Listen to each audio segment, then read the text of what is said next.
Kepala Sekolah SDN 122 Kaur, yang saya hormati rekan Dewan Guru SDN 122 Kaur. Pertama-tama marilah kita panjatkan puji dan syukur kepada Allah SWT yang telah memberi kita nikmat sehat walafiat sehingga kita masih dapat hadir di ruangan ini dalam rangka menyebarkan pemahaman dan penerapan pengalaman budaya positif. Salawat dan salam tak lupa marilah senantiasa kita sanjungkan kepada Nabi Muhammad SAW yang selalu kita nanti-nantikan syafaatnya baik di dunia maupun di akhirat nanti. Bapak dan Ibu yang saya hormati, saya ucapkan terima kasih kepada Bapak dan Ibu yang telah berkenan hadir atas undangan saya dalam kegiatan visi dan misi penyebaran pemahaman dan penerapan pengalaman budaya positif sebagai salah satu pemenuhan tugas calon guru penggerak modul 1.4 bersama saya Dwi Priyanti, calon guru penggerak angkatan 10 SDN 122 Kaur, Kabupaten Kaur, Provinsi Bengkulu. Bapak dan Ibu yang saya hormati, pada kesempatan ini saya akan memaparkan sedikit materi tentang budaya positif. Budaya positif itu sangat penting ya Bapak Ibu untuk kita terapkan dalam sekolah kita, khususnya di SDN 122 Kaur.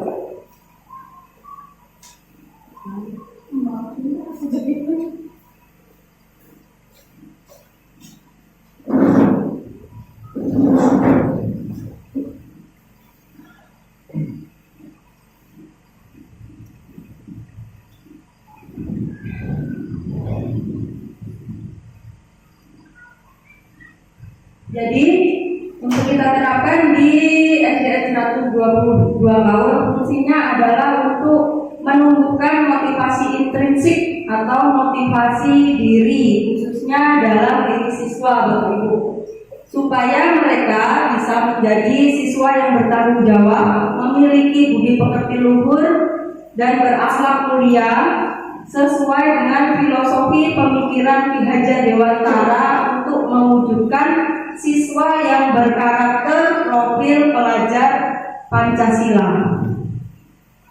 Selanjutnya, dalam budaya positif itu ada beberapa konsep inti.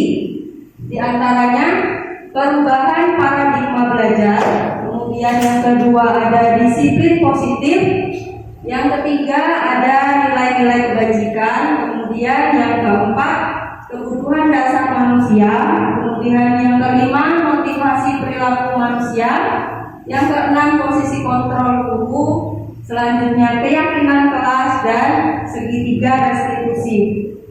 Ini nanti akan saya paparkan satu persatu ya Bapak Ibu. Nah, yang pertama perubahan paradigma belajar. Bapak Ibu, kalau zaman dahulu itu kita sering menerapkan pembelajaran yang berpusat pada guru. Jadi pembelajaran yang kita lakukan itu cuma satu arah saja Bapak Ibu. Cuma satu arah saja. Guru sekadar mentransfer ilmu saja melalui metode ceramah, sehingga guru tidak tahu apa yang sesungguhnya dibutuhkan oleh siswa.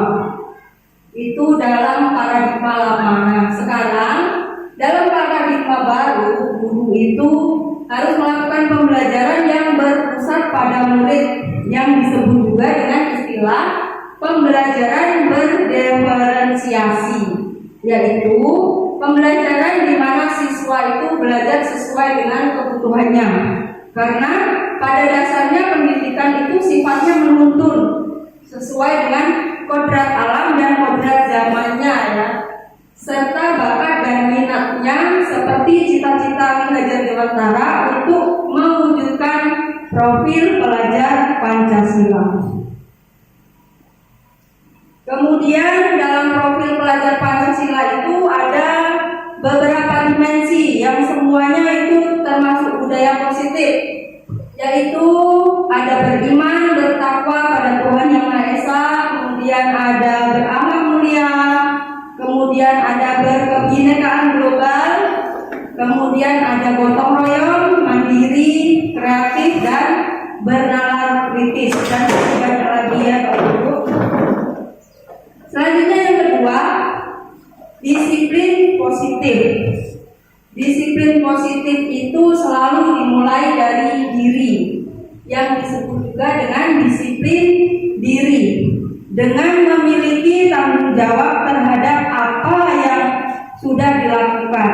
Jadi dalam disiplin positif itu, ketika anak melakukan disiplin diri, maka akan terbentuklah disiplin positif dari dalam dirinya, yang bertujuan untuk menumbuhkan kesadaran siswa dan memberdayakan siswa tanpa embel-embel pemberian imbalan atau penghargaan atau pemberian ancaman atau hukuman.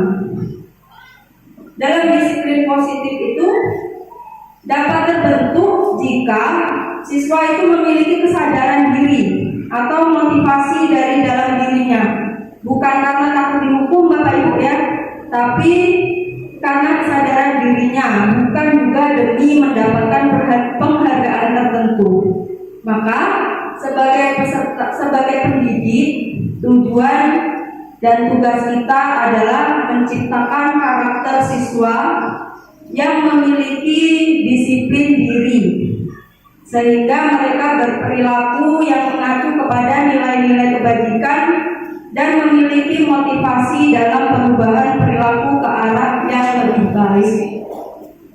Jadi selama siswa itu melakukan hal positif tapi demi mendapatkan penghargaan atau mendapatkan pujian, atau dia karena takut dihukum, itu dia berarti belum memiliki disiplin diri.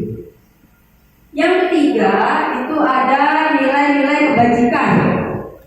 Nilai-nilai kebajikan itu adalah nilai yang telah disepakati dan diyakini bersama untuk menumbuhkan motivasi diri bagi siswa, khususnya dan umumnya bagi seluruh warga sekolah, tanpa melihat suku, tanpa melihat ras, tanpa melihat agama tertentu. Contohnya dimensi dalam profil pelajar Pancasila yang ada beberapa tadi, yaitu ada apa saja tadi? Beriman dan bertakwa kepada Tuhan Yang Maha Esa, kemudian ada berakhlak mulia, kemudian ada berkebinekaan global, kemudian ada gotong royong, kemudian mandiri, kemudian kreatif, dan bernalar kritis. Dalam nilai-nilai kebajikan itu contohnya seperti dalam profil pelajar Pancasila, dan selain itu juga ada toleransi, kemudian ada saling menghormati, dan yang lain-lain. Kalau nilai-nilai kebajikan itu dapat kita laksanakan, maka akan terbentuk juga budaya positif pada diri anak. Selanjutnya ada kebutuhan dasar manusia. Ada 5 kebutuhan dasar manusia, termasuk kita, bukan anak-anak saja ya Bapak Ibu. Di situ ada kebutuhan untuk bertahan hidup yang ada hubungannya dengan mungkin makan, sandang, pangan, dan papan. Kemudian ada lagi kebutuhan rasa sayang dan rasa diterima di lingkungannya, sehingga dia bisa merasa nyaman.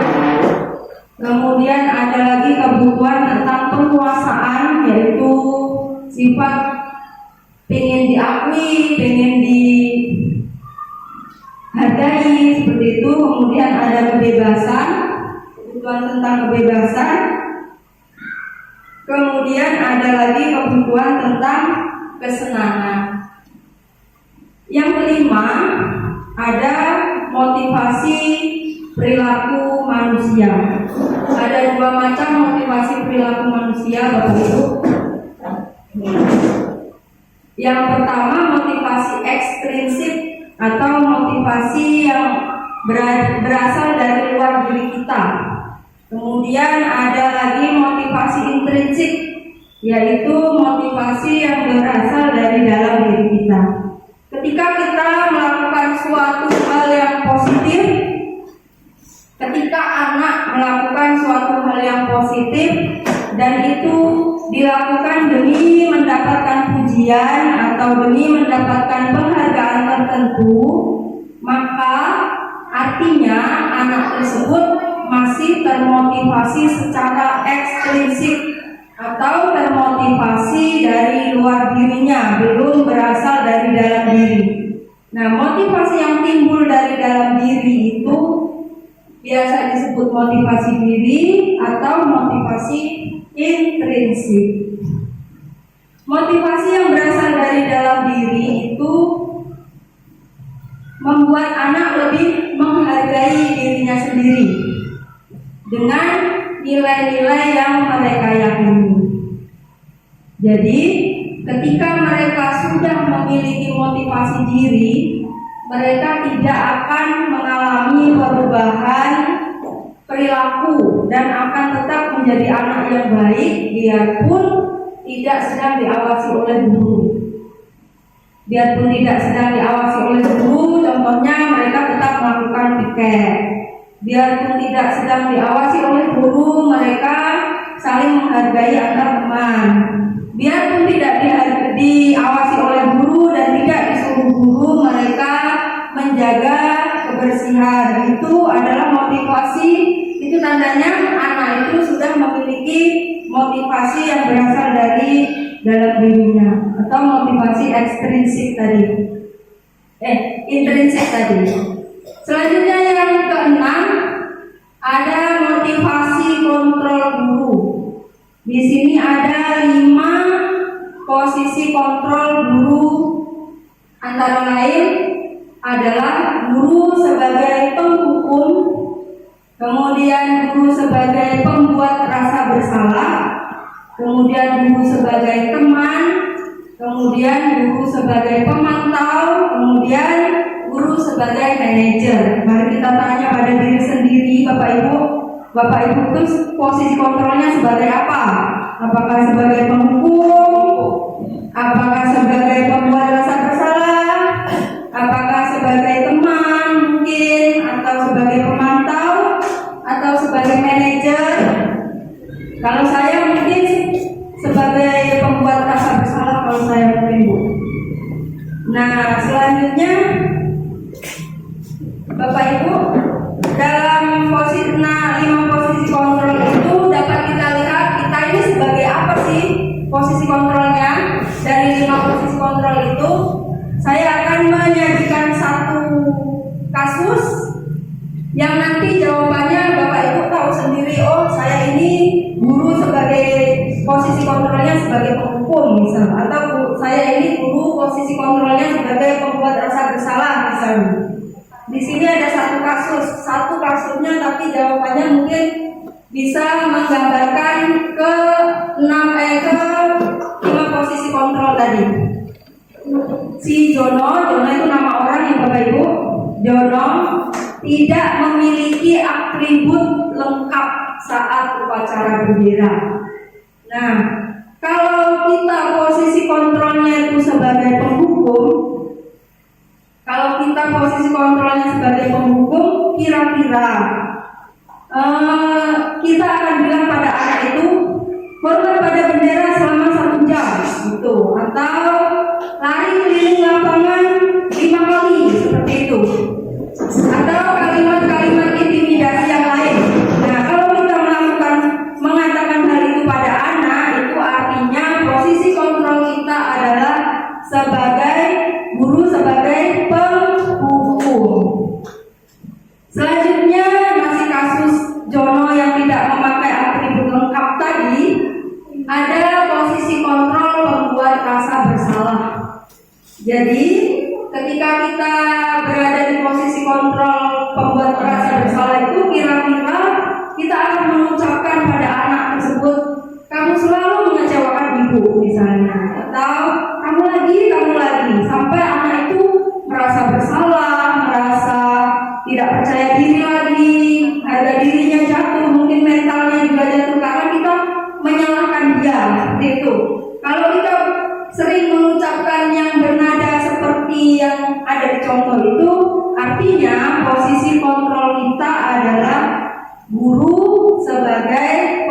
membuat rasa bersalah. Selanjutnya yang ketiga, posisi kontrol guru sebagai teman. Nah, sebagai teman ini guru menghadapi masalah Jono yang tidak memiliki atribut lengkap saat upacara bendera tadi dengan mengatakan dengan santai, mungkin sambil senyum-senyum dan mudah memaafkan, dia akan berkata, lain kali jangan gitu lagi ya, sambil senyum-senyum.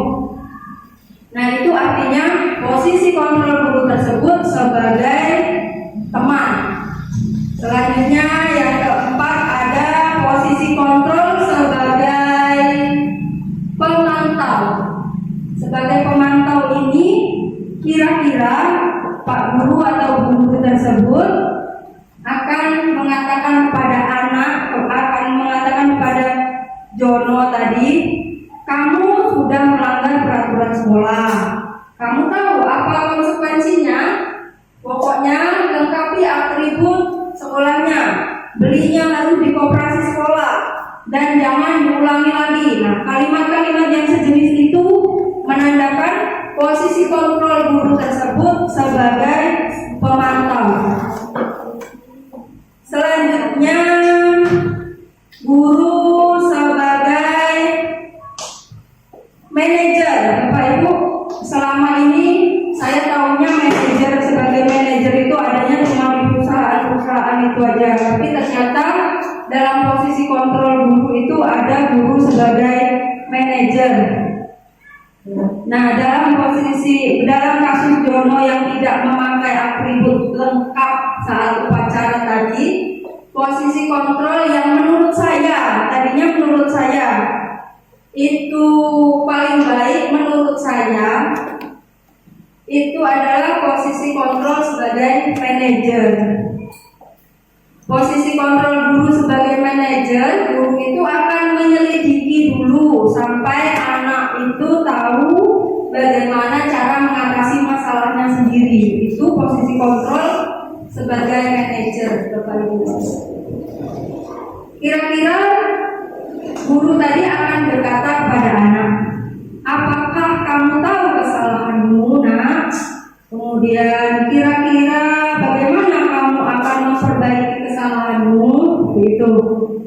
Sampai anak itu berpikir sendiri, oh iya aku bersalah, oh iya aku bersalah itu karena ini, karena tidak memakai atribut lengkap. Jadi gimana aku harus memperbaikinya? Oh begini, nah seperti itu.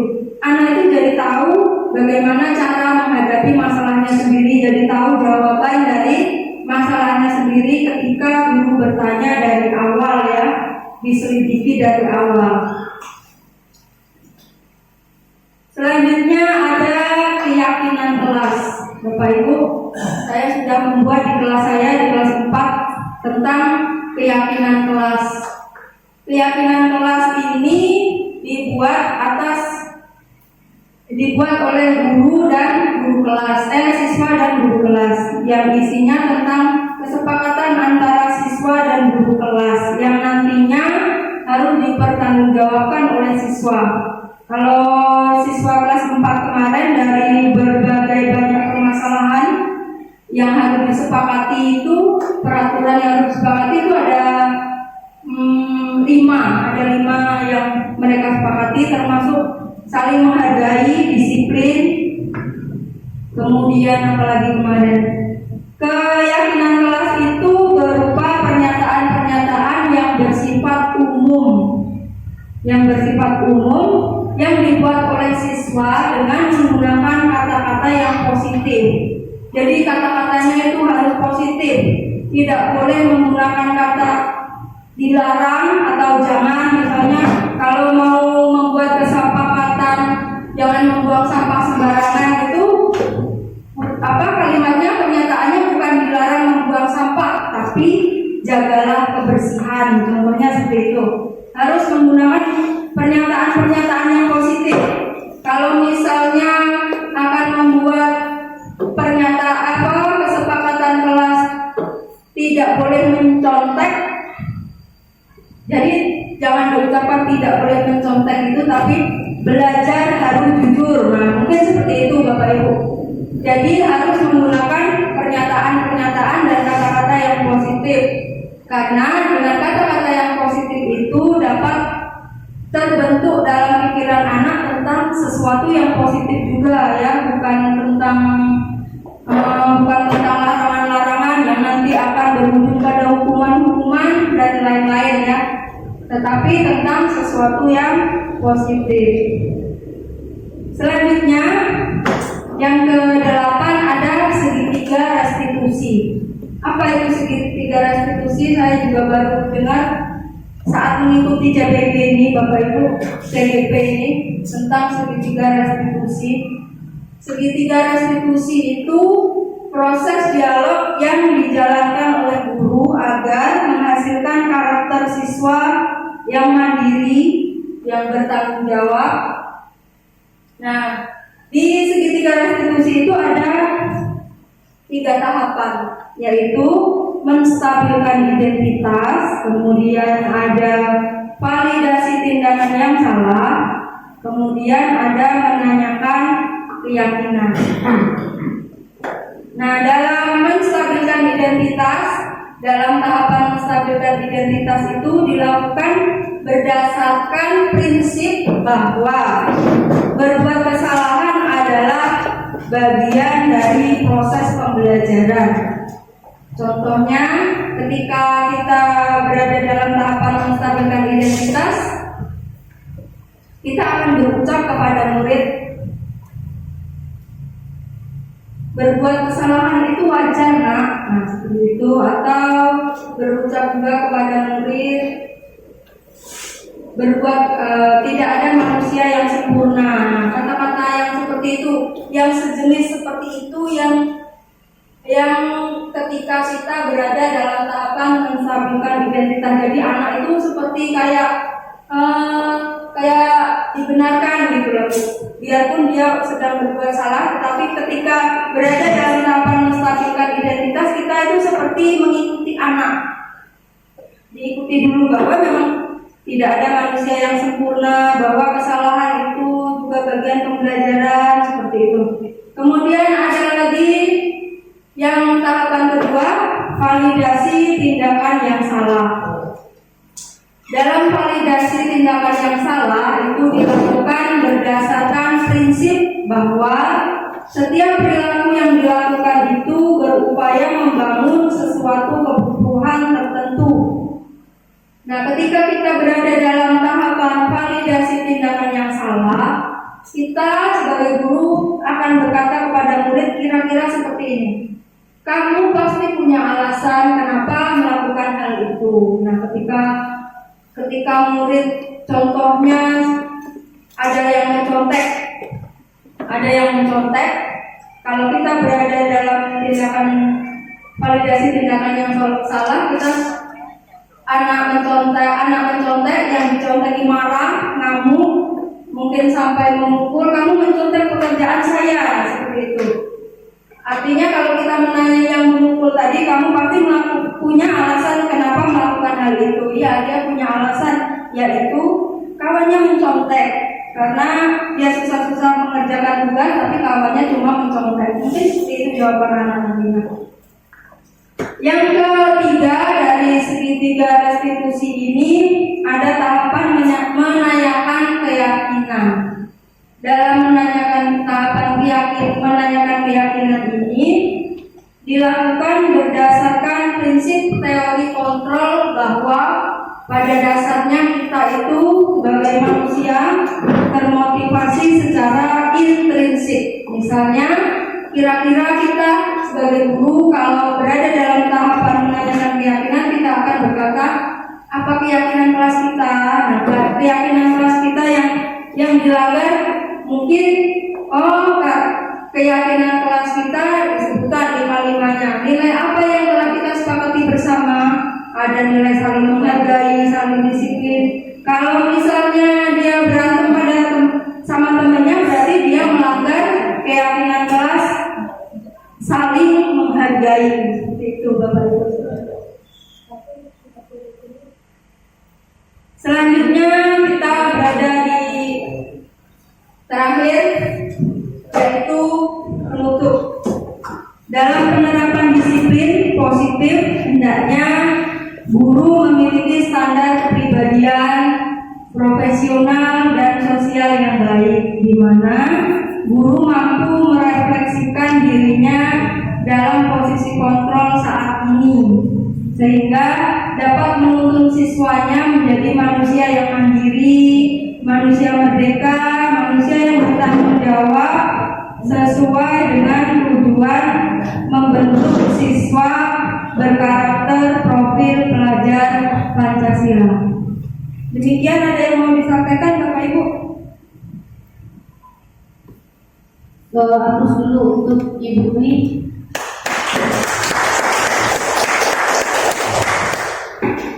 Terima kasih Bu Dwi. Seperti pemaparannya tadi ada 8 item ya yang dijelaskan. Untuk Bapak dan Ibu semuanya, 8 item ini sebenarnya terhubung satu dengan yang lainnya.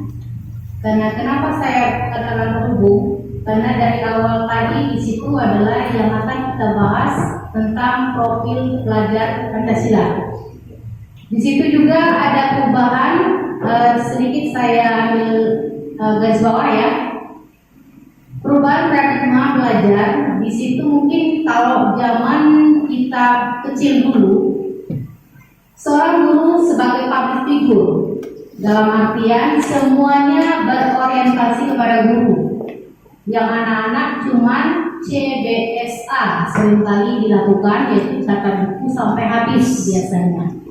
Terus lagi biasanya juga anak-anak itu dimarahin bagaimana supaya mereka bisa mengerjakan apa yang menjadi keinginan seorang guru.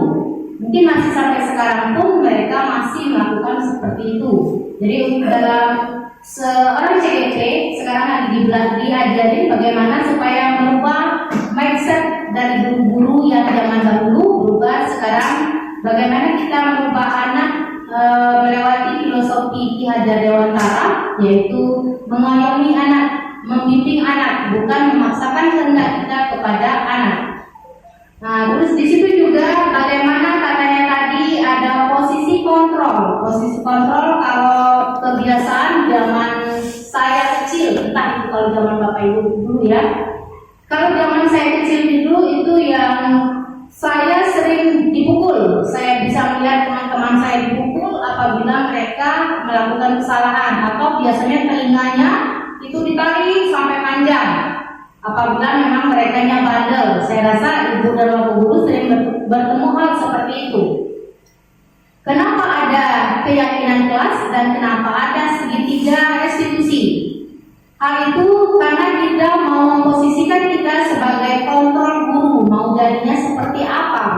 Makanya dibuatlah seperti kata Ibu Dwi tadi bahwa mereka mulai membuat keyakinan kelas di kelas masing-masing.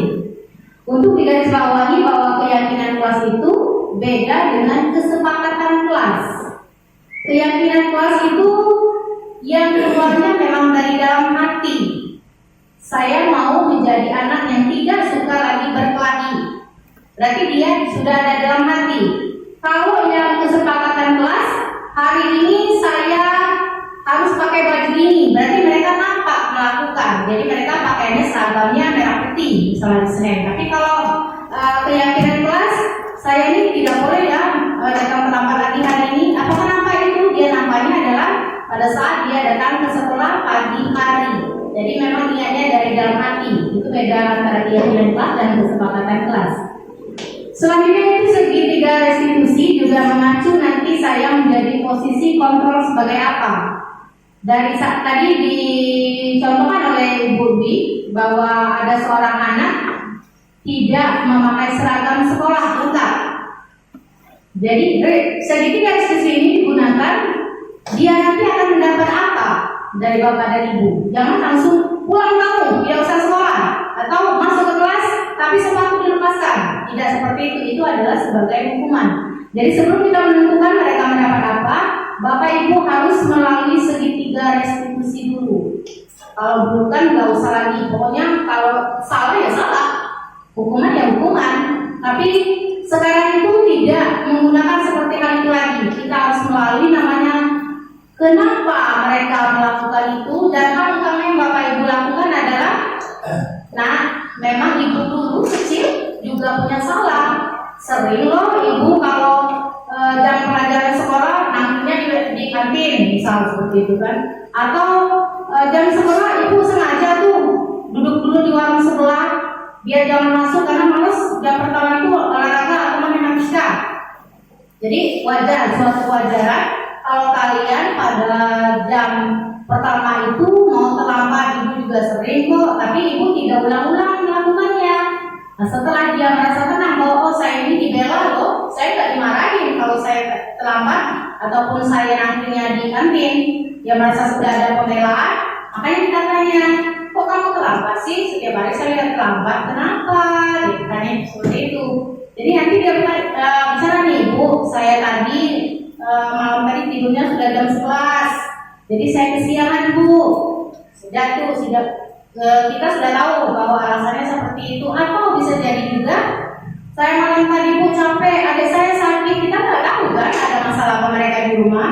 Jadi setidaknya kita merasa tahu tuh perasaan mereka seperti apa. Setelah itu nanti akhirnya baru kita menanyakan keyakinan kelas. Kamu kalau sering terlambat seperti ini, masuk nggak kamu melanggar keyakinan kelas kita? Jadi dia bilang, iya Bu, saya tidak masuk kelas, tidak tepat waktu. Dia pasti bilang itu kan, kalau memang dia melakukan keterlambatan di kelas. Nah dari situ nanti kamu maunya seperti apa? Kalau memang kamu tadinya malam tadi tidurnya jam 11, masalah tidak kamu nanti kalau kamu tidurnya jam 9? Karena untuk seorang pelajar, kalian seharusnya tidur jam 9. Pasti dia jawab, bisa Bu. Tapi kalau memang adik saya sakit Bu, saya jagain adik saya, bisa nggak nanti gantian dulu sama yang lain, jadi kamu bisa istirahat. Pokoknya gimana supaya anak itu tidak merasa kalau kita mendikte mereka. Kalau kita itu memang merasa bahwa mereka itu kamu itu salah, pokoknya kamu salah tetap salah, jangan seperti itu. Jadi kadang-kadang anak ini dalam masa pertumbuhan mereka, apalagi itu untuk kelas bawah ya, kelas 1, 2, 3, mereka maunya anaknya, kalau kita bapak ibu kan punya anak di rumah nih, anak bapak ibu di rumah itu pasti maunya dibentak atau disayang dulu, biar mereka paham. Sayang dulu. Jadi kalau kita memberikan masukan mereka dengan cara yang penuh kasih sayang, saya rasa akan cepat diambil oleh anak maknanya daripada kita bentak-bentak. Sekarang mereka ikut nurut tuh. Tapi karena dibentak terus, akhirnya kebiasaan itu saya punya pengalaman sendiri itu. Karena dulu di sekolah yang saya lama, mereka punya kesepakatan di kelas apabila terlambat, mereka harus bawa buku Big Boss 1 apabila terlambat. Jadi hari ini terlambat, besok bawa. Tapi apa yang terjadi? Mereka hari ini terlambat, mereka langsung bawa buku Big Boss-nya. Jadi mereka memang punya niat akhirnya, oh saya bisa loh kalau sekadar bawa buku Big Boss gitu. Tapi sebenarnya kita mau menekankan di dalam hati mereka bahwa mereka itu tugasnya sebagai seorang pelajar harus mentaati peraturan dan keyakinan yang ada di kelas. Kurang lebih seperti itu. Mungkin Pak Dwi tadi sudah sangat bagus ya, sudah sangat bagus memaparkan 8 item itu, dan juga saya lihat tadi Bapak Ibu juga mengikuti walaupun tuntutan mata itu sudah sampai kemana gitu kan. Tapi alhamdulillah masih ada yang memperhatikan. Mungkin ada dari Bapak dan Ibu, mungkin masih ada yang mau bertanya sama Mbak Di. Mungkin saya masih bisa juga nanti menjelaskan sedikit. Mungkin ada yang mau ditanyakan, boleh? Oke. Banyak juga nggak apa-apa Bu. Nggak ada pakannya. Assalamualaikum warahmatullahi wabarakatuh. Tadi melihat ada guru tadi yang 5 tadi ya Bu ya, ada sebagai teman, ada sebagai penghubung, ada mungkin dari kami ini sudah merasa Bu, kami ini merasa yang mana. Nah, seandainya mungkin di antara 5 itu mungkin ada yang lebih bagus kita terapkan, mungkin seandainya jadi ini berarti nggak baik. Aku nanti berubahnya sebagai teman. Mungkin kalau aku Bu, satu yang nomor 2, nomor 3 Bu, kadang sebagai pembuat rasa bersalah dan sebagai teman. Nah, kalau menghukum aku terus terang nggak pernah hukum anak. Ya. Terus itu di antara 5 itu Bu, yang terbaik yang mana Bu, yang harus kami ajarkan Bu? Yang diterapkan di kelas. Mungkin kalau aku sudah merasa yang biasa aku lakukan itu ada yang nomor 2 dan nomor 3 itu yang biasa kami lakukan di kelas. Kadang-kadang sebagai teman, itu kan jangan begini nanti itu nggak baik. Yuk kita mulai berubah yang lebih bagus lagi mungkin itu. Dan cukup itu Bu, aku minta penjelasannya untuk yang posisi kontrol dulu tadi. Assalamualaikum. Waalaikumsalam warahmatullahi wabarakatuh. Saya menanggapi dulu ya Bu. Ya. Kalau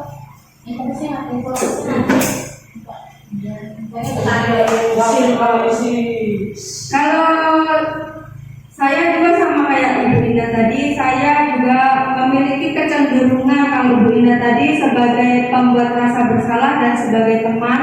Kalau saya juga tadi sebagai pembuat rasa bersalah itu sering, sebagai teman juga sering, tapi seringnya sebagai pembuat rasa bersalah. Nah, kalau menurut saya yang tadi itu kayaknya beda dengan yang beda pendapat, sedikit beda pendapat dengan Ibu. Ya, kalau menurut saya itu yang paling bagus itu sebagai manajer, karena pas itu kita akan menyelidiki kesalahan anak, kenapa anak melanggar peraturan itu dari awal, dari mulai bertanya dulu kenapa sampai bagaimana bagaimana cara mengatasi masalahnya dia bisa menjawab seperti itu. Kalau menurut saya, mungkin ada pendapat yang lain dari 5 posisi kontrol tadi. Oke, saya coba ya Bu. Sebenarnya belum kita pahamkan dulu itu sebagai posisi kontrolnya seperti apa. Kalau tadi dikatakan pertama itu posisi kontrolnya sebagai apa? Sebagai penghukum. Penghukum dalam artian penghukum itu adalah memberikan suatu hukuman. Contohnya yang dikatakan penghukum itu seperti apa Bapak Ibu? Membersihkan sampah, Ya, bersihkan WC. Kalau misalnya hukumannya berlari keliling lapangan, kira-kira hukuman tidak? Apakah dia selalu hukuman? Hukuman boleh jadi hukuman. Kenapa boleh jadi hukuman? Boleh Karena jadi di samping kita menghukum untuk melatih fisik dari anak tersebut. Itu hukuman bukan? Dia termasuk hukuman. Masuk ada pikirannya. Nah, tapi dia fisiknya dia juga dapat. Oke. Berarti yang lain, pendapat lain gimana? Kalau lari keliling 3 lapangan, misalnya, apakah itu selalu hukuman? Pada saat dia hukuman itu pada saat apa dan pada saat apa dia tidak hukuman? Nah, itu sebenarnya kalau lari keliling lapangan itu boleh hukuman ataupun boleh bukan hukuman. Kenapa? Menghukum pada saat dia lari 3 keliling itu pada saat dia memang bukan pelajaran olahraga. Tapi apabila dia pelajaran olahraga, dia terlambat datang, itu bukan hukuman apabila memang dia disuruh keliling lapangan. Tapi misalnya dia pertama tidak terlambat sekolah, pelajarannya IPA atau bahasa Indonesia, kamu terlambat datang, kamu keliling lapangan dulu. Apakah itu ada manfaatnya pada saat dia belajar matematika atau belajar bahasa Indonesia? Ya. Nah, itulah yang dikatakan memberikan hukuman. Jadi tidak ada hubungan dengan pelajaran yang akan dia pelajari pada saat dia terlambat sekolah. Itu yang dikatakan hukuman. Pembuat rasa bersalah. Pembuat rasa bersalah contohnya gini. Anak sering tidak mau sekolah, maunya main di luar terus ataupun datang membolos gitu. Jadi pas ketemu, si guru ini bilang, "Kamu nih awak mau bawa ke kebun, kamu ini ulang di sekolah, bukan sekolah tapi kamu bolos saja. Kan bisa mau dipakai di sekolah." Yang itulah yang kira-kira yang tidak yang membuat rasa bersalah. Kamu menyekolahkan, sudah membelikan alat sekolah, tetapi kamu sampai di sekolah malah kerjaanmu cuma mengurus dan berkelahi. Jadi anak-anak kepikir nih, oh iya ya, uang orang tua saya sudah habis. Bisa-bisa kalau anak itu memang agak melo, bisa jadi karena perkataan kita tadi dia menangis. Itu sebenarnya yang dikatakan tidak boleh, itu boleh kita lakukan, tetapi jangan dilakukan melihat kondisinya. Makanya tadi saya bilang harus ada namanya segitiga restitusi. Kita tahu dulu alasannya kenapa, kita bela juga dia mengapa, terus kita yakinkan bahwa diri mereka itu tidak bersalah, tetapi mereka memang melakukan yang tidak sesuai dengan keyakinan kelas saja. Terus ya sebagai teman, kalau menurut saya sebagai teman ini memang bisa kita buat atau kita lakukan apabila memang mungkin masih kelas sekolah dasar ya, SD, SMP itu yang tidak sampai kelas 8-9 itu yang bisa kita lakukan pada saat SD. Kenapa? Kalau kita berteman dengan anak SMA, nanti ujung-ujungnya apalagi yang manis-manis tadi, nanti bisa dijadikan sebagai tempat curhat loh. Jadi kita sebagai posisi teman, maksudnya kita menyadarkan bahwa kita kayak gimana ya, kayak kita kedekatan sama anak, kamunya maunya seperti apa? Kan kalau di kelas kan kita ada asesmen awal tuh, jadi kita tahu anak-anak itu mau belajar seperti apa. Jadi kalau kita tanya, anak ini maunya menulis, anak ini maunya menggambar. Jadi sekarang kita belajar apa nih? Jadi kita sebagai teman, mereka membuat mereka nyaman berada di sekitar kita. Kalau pemantau ini biasanya digunakan pada saat seorang guru tidak hadir dan diserahkan, misalnya nih, Bu Endang sedang tidak masuk nih. Pas kelas belajar Ibu Endang, nanti diminta Mbak Wiwinya yang masuk ke kelas Ibu Endang. Mungkin ada catatan nih tadi, kasih pelajaran saya halaman sekian. Apabila nanti ada terjadi sesuatu hal pada jam pelajaran Ibu Endang di bawah pengawasan Ibu Wiwi tidak bisa memberikan langsung hukuman atau tanggapan atau yang terjadi di situ, makanya nanti pemantau langsung ke manajer. Di manajer ini nanti mereka semuanya ditanya apa sih pokok permasalahannya melalui segitiga restitusi tadi. Setelah tahu pokok masalahnya apa, si manajer ini sebagai kepala sekolah yang pemimpin tertinggi di sekolah akan memberikan keputusan apa yang harus dilakukan pada anak ini. Misal ada juga misalnya anak SMA nih, sudah 3 bulan tidak sekolah tanpa keterangan, ditanya di rumah dia sekolah. Jadi otomatis mau tidak mau seluruh guru adalah berdiskusi mencari solusinya, dan nanti keputusan akhir akan diambil oleh kepala sekolah. Itu jadi bukan tidak boleh melakukannya, tetapi ibu dan bapak harus memilih yang mana terbaiknya posisi saya pada saat melakukan atau mengambil tindakan pada seorang anak. Itu semuanya bagus loh.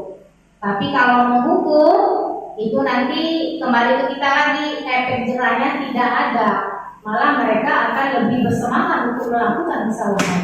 Yakinlah itu, karena memang anak-anak sekarang maunya diberi contoh yang bagus. Sekedar di bos selesai, ya kan?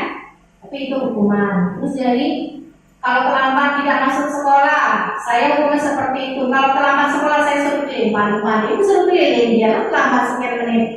Paling-paling pilih habis itu masuk lagi, katanya. Jadi yang kita cari adalah bagaimana mereka menenangkan dalam hati mereka bahwa saya itu harusnya seperti ini kalau menjadi seorang pelajar.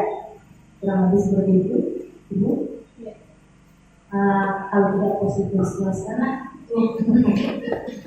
Mungkin masih ada lagi yang mau bertanya, diberi kesempatan. Monggo Pak, bertanya. Monggo. Terima kasih Bu Indah. Terima kasih Bu Dian penjelasannya. Ada lagi Bapak Ibu? Oh, ini Pak.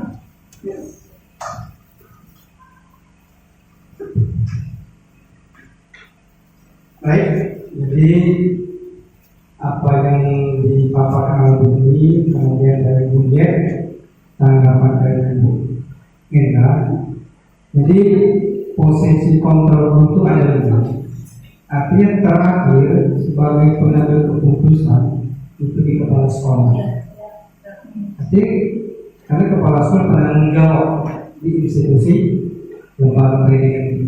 Jadi rumah itu dari kontrol 1, 2, 3, 4 dan yang 5 terakhir. Artinya walaupun kepala sekolah mengambil peran keputusan akhir tidak terlepas dari kesepakatan sekolah. Artinya maka sama kalau keputusan jangan nanti misalkan dulu ya anak tidak naik. Ini pernah kita menyalahkan. Ada yang mengatakan ini ada guru ini menaikkan wali kelas bukan. Maka waktu dari sekolah sebenarnya bukan katanya ini sekolah. Jadi sekolah itu ada kepala sekolah, ada gurunya. Nanti disalahkan bahkan wali kelasnya. Namun wali kelas itu sebagai apa? Dari teror. Padahal kita kenal bagaimana kelas ini memang terakhir dibagi-bagikan wali kelasnya. Kemudian bisa naik pakai bla-bla-bla. Nah, tapi kadang-kadang kita menginformasikan dengan masyarakat seolah-olah itu tanggung guru kelasnya. Akhirnya guru kelas lah yang ya, ini banyak ini. Makanya saya sampaikan jangan ini keputusan sekolah. Ini termasuk di situ kepala sekolah selaku penanggung jawab dan bapak ibu guru. Pasti musyawarahkan. Nah ini nyambung berarti manajer. Jadi kepala sekolah sebagai manajer ya. Jadi sebagai pemimpin untuk manajernya, artinya di situ nanti keputusan. Dan kepala sekolah tidak mungkin akan mengambil diri sendiri. Pasti bertanya, bagaimana sepakat atau tidak? Nah kalau sudah sepakat deal, artinya kemudian keputusan sekolah bukan keputusan guru kelasnya. Oh tidak naik. Nanti jangan jadi bulan-bulanan oleh masyarakat. Pernah itu usia guru ternyata dia lempar guru kami nanggung detail terus. Makanya nanti apapun keputusan kembali ke manajer untuk kepala sekolah. Barangkali itu oke sudah terima kasih. Oke, betul kata Tony tadi ya. Makanya setiap akhir semester itu biasanya di sekolah saya kemarin itu ada rapat kenaikan kelas atau keputusan. Jadi memang misalnya kelas 4 atau kelas 3 itu ada anak-anak yang memang dianggap wali kelasnya tidak bisa naik kelas. Pada saat itulah kita keluarkan alasannya kenapa. Jadi kalau memang nanti dia tidak bisa naik kelas, nanti wali kelasnya bisa bilang itu sudah rapat dari kenaikan keputusan sekolah, bukan keputusan saya. Yang bukan berarti dewan gurunya atau wali kelasnya tidak bertanggung jawab. Mereka bertanggung jawab kalau memang kalian tidak yakin nih ada nilainya anak bapak. Hal seperti inilah yang membuat saya bisa memberikan keputusan bahwa anak itu memang tidak bisa dites. Tapi itu kuncinya adalah keputusan bersama dalam rapat kenaikan kelas. Jadi jangan takut bapak ibu wali kelas anaknya memang tidak bisa naik, yang naiknya karena memang itu keputusan bersama, bukan keputusan sendiri. Mungkin masih ada lagi yang lain? Dan boleh juga naik. Kalau nggak naik itu boleh sebenarnya kalau memang sudah usaha maksimal dari wali kelasnya. Maksimal dalam artian gini ya, kerja dia sudah maksimal. Mungkin tadinya anak itu tidak bisa baca. Apa sih usaha seorang wali kelasnya supaya anak ini bisa baca? Jadi mungkin di antara pelajaran mereka berdua dulu, ini meeting berdua sama yang tidak bisa baca beberapa menit, mungkin diulangi selama 1 minggu, ya berarti sudah usaha tuh. Menghubungi wali muridnya juga, anaknya tolong diajarin di rumah sudah. Kalau memang maksimal tidak bisa lagi, ya kita nggak bisa lagi, harus bisa mengatakan naik. Harus menjelaskan itu tidak ada yang tidak naik. Kalau kemarin dia tidak boleh naik karena gurunya tidak berusaha. Terima kasih Pak Kepala Sekolah dan Ibu Diat. Yang lain, Bapak Ibu yang lain sudah cukup? Apakah sudah cukup? Baik Bapak Ibu, di penghujung acara kalau ada sedikit manfaat dari pertemuan ini semata-mata untuk kebaikan sekolah kita dan anak didik kita ya. Jadi nggak ada amplop, nggak ada apa, udah itu aja. Dari saya mungkin cukup. Saya akhiri. Wassalamualaikum warahmatullahi wabarakatuh. Warahmatullahi wabarakatuh. Wanita, tadi Ibu dengar kamu habis bertengkar ya dengan Mia. Iya Bu, soalnya saya kesal Bu. Kenapa kesal? Mia sering mencontek hasil pekerjaan saya.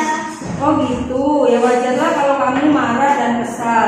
Jika ibu ada di posisi kamu, ibu juga pasti akan berbuat hal yang sama. Iya Bu, Lalu apa yang kamu lakukan terhadap Mia? saya marah-marah Bu. Saya mau memaki-maki dia. Oh gitu, pasti kamu berbuat seperti itu ada alasannya kan? Iyalah Bu, masa saya diam saja? Saya sudah susah payah mengerjakan soal, tapi hanya dicontek dan tidak mau berusaha sendiri orangnya. Ya wajarlah kalau kamu merasa marah dan tidak rela pekerjaan kamu dicontek begitu saja oleh Mia. Ibu sangat menghargai tindakan kamu yang tidak berbuat lebih buruk daripada itu. Misalnya memukul. Sekarang coba kita pikirkan, tindakan kamu marah sampai memaki apakah sesuai dengan keyakinan kelas kita? Tidak Bu, Menurut kamu keyakinan kelas apa yang sudah dilanggar? saling menghormati antara teman. Iya betul. Menurut kamu saling menghormati antar teman itu penting tidak untuk kamu? Penting Bu. Oke baiklah. Kalau menurut kamu itu penting, jadi keyakinan kelas apa yang harus kamu lakukan pada saat sedang marah? Harus lebih sabar Bu. Kamu bersedia memperbaiki masalah ini? Bersedia Bu. Apa yang akan kamu lakukan untuk memperbaiki masalah ini? Saya harus bisa bersabar dan menahan amarah saya. Kalau ada teman yang mencontek, saya akan melaporkan kepada ibu guru. Iya, tepat sekali tindakan kamu wanita. Tetap semangat ya. Sekarang silakan kembali ke kelas. Terima kasih Bu. Iya, sama-sama.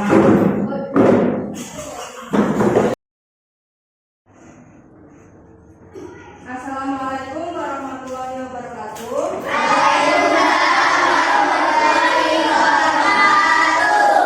anak, hari ini kita akan membuat keyakinan kelas ya. Keyakinan kelas itu bertujuan supaya kalian memiliki pedoman. Tindakan apa yang akan kalian lakukan, tindakan apa yang boleh kalian lakukan dan yang tidak boleh kalian lakukan, dan itu atas kesepakatan ibu guru dengan kalian dengan ibu guru. Kita saling sepakat ya, kita saling sepakat bahwa kita akan misalnya belajar dengan jujur. Artinya belajar dengan jujur itu misal tidak boleh menyontek, atau misalnya kita sepakat belajar dengan semangat, berarti tidak boleh malas-malasan. Kalian harus menggunakan kata-kata yang positif, jangan diucapkan tidak boleh atau dilarang, itu tidak. Tapi kalian menggunakan kata-kata yang positif, misalnya harus rajin belajar atau menjaga kebersihan. Nah, seperti itu. Jadi kalau kita sudah meyakini kelas kita harus menjaga kebersihan, tidak ada yang bolehnya paham. Paham ya? Paham. Ibu akan bagikan lembar, kalian tulis di sini nanti apa kesepakatan kelas kalian yang akan menjadi keyakinan kelas kalian ya. Untuk yang perempuan ibu bagi yang warna pink, kemudian nanti untuk yang laki-laki ibu bagi yang warna salah.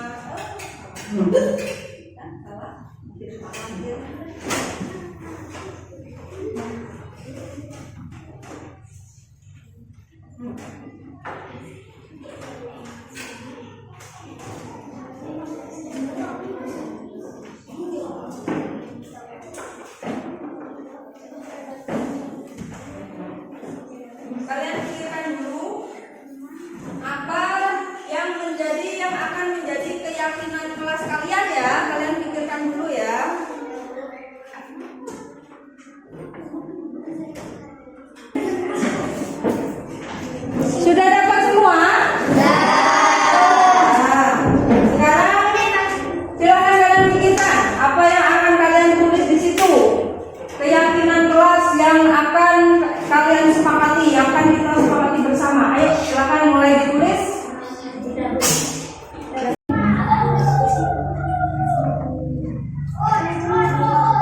Teman-temannya 15. Sudah selesai? Sudah. Semuanya sudah menulis di lembar yang Ibu bagikan tadi? Oke, sekarang kita tempelkan di kertas yang sudah Ibu sediakan di depan satu-satu dengan tertib ya. Mulai dari Erik, Vanita, kemudian Tasya, ke belakang Sally, Fajri, ke belakang Pandi, ada Indra, ke belakang Adit, ada Haikal, Zalwa, terakhir Muin. Paham ya? Oke, sekarang Ada pengen Fanny. ya.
Jadi karena ada 28 siswa ini kan pasti ada yang sama ya.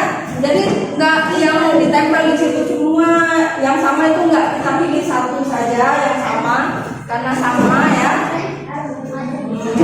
Ini berarti.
Jadi kesepakatan kelas yang sudah kita sepakati bersama kalian dan ibu ada 5 poin yang ibu bacakan di sini. Ada disiplin, harus disiplin berarti.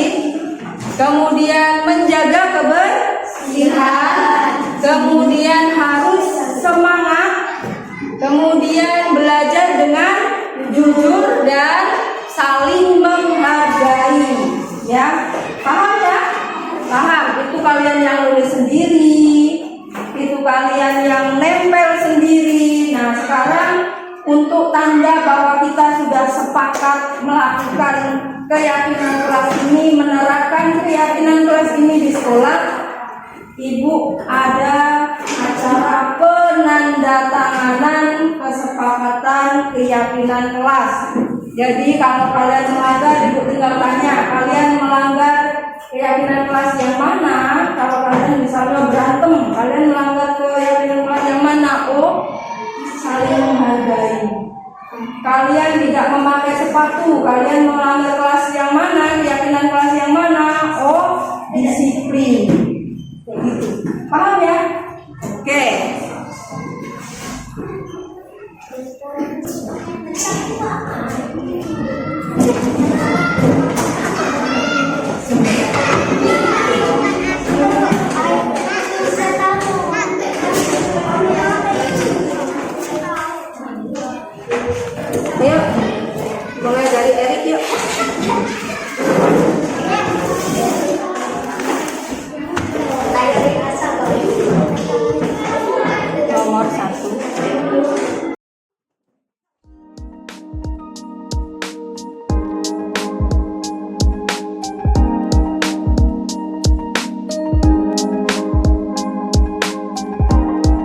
Sering terlambat itu suatu kesalahan bukan?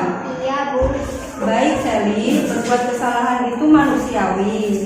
Setiap orang pasti pernah berbuat kesalahan. Yang penting kita bisa belajar dari kesalahan tersebut dan berusaha untuk memperbaikinya. Setuju?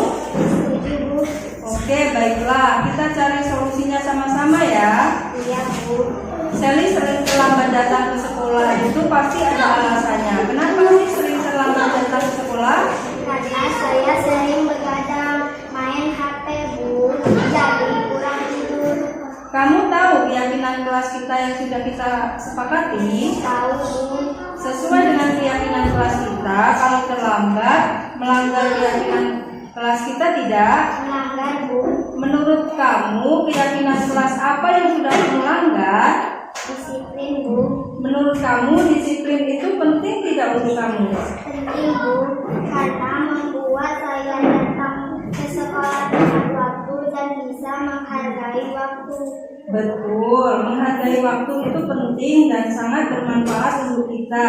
Seperti kita dapat menghargai orang-orang yang ada di sekitar kita, pekerjaan menjadi tidak menumpuk, dan kita juga dapat melatih rasa kepedulian. Iya, Bu. Saya menyesal sudah sering terlambat. Saya mohon maaf sudah sering terlambat.